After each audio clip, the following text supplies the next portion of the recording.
teman-teman semua, perkenalkan namaku Gabriel Sabet. Aku mahasiswa semester 7 jurusan Hubungan Internasional di Universitas Kristen Indonesia. Nah, di video kali ini aku pengen share sedikit mengenai pengalaman magang aku selama 3 bulan di Kemenkopolhukam. Membicarakan topik tentang magang, sepertinya topik ini jarang dibicarakan oleh orang lain ya.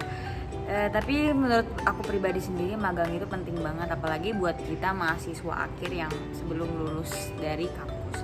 Jadi menurut aku magang itu memiliki beberapa manfaat, seperti kita diperlihatkan terlebih dahulu bagaimana sih dunia pekerjaan itu seperti apa, dan kita belajar untuk berkontribusi dalam setiap kegiatan yang mungkin diadakan di dalam kantor tersebut.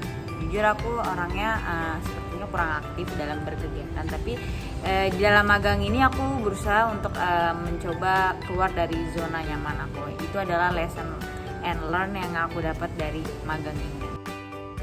Apa aja sih manfaat yang bisa kita dapetin dari program magang dan mata kuliah ini?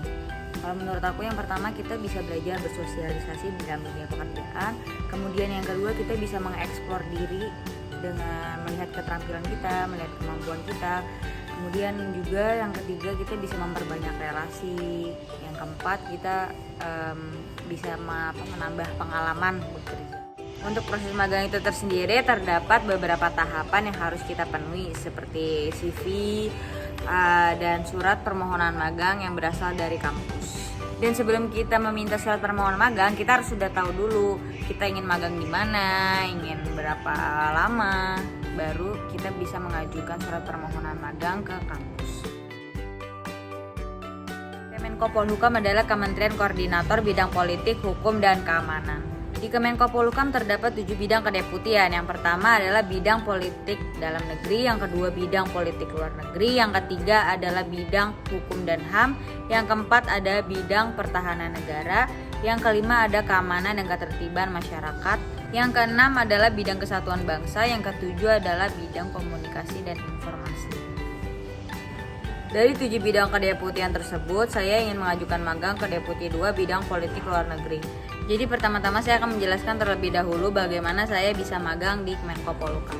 Saya memiliki rekan yang waktu itu pernah magang di Kemenkopolhukam. Nah, kemudian saya bertanya-tanya dengan dia, dan dia memberikan nomor pembimbing kami yang bekerja di Deputi 2 bidang politik luar negeri. Nah, dari situ saya mulai chat bapaknya, memperkenalkan diri dan memberitahu niat saya untuk mengajukan permohonan magang di Kemenkopolhukam. Dan saya juga bertanya terlebih dahulu apakah di sana masih bisa menerima mahasiswa untuk mengajukan permohonan magang. Setelah mendapat perizinan dari pembimbing, kami diminta untuk mengirimkan CV secara PDF dan surat permohonan magang dari kampus secara PDF juga. Periode magang saya mulai dari awal Juli sampai awal September.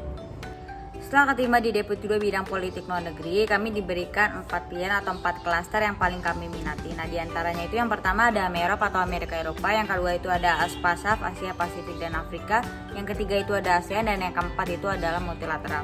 Dari keempat klaster tersebut, saya memilih klaster AMEROP atau Amerika Eropa. Karena pandemi, kami lebih sering berkegiatan magang secara online dibandingkan offline. Walaupun ada kegiatan secara offline, namun jumlah peserta magang itu biasanya dibatasi.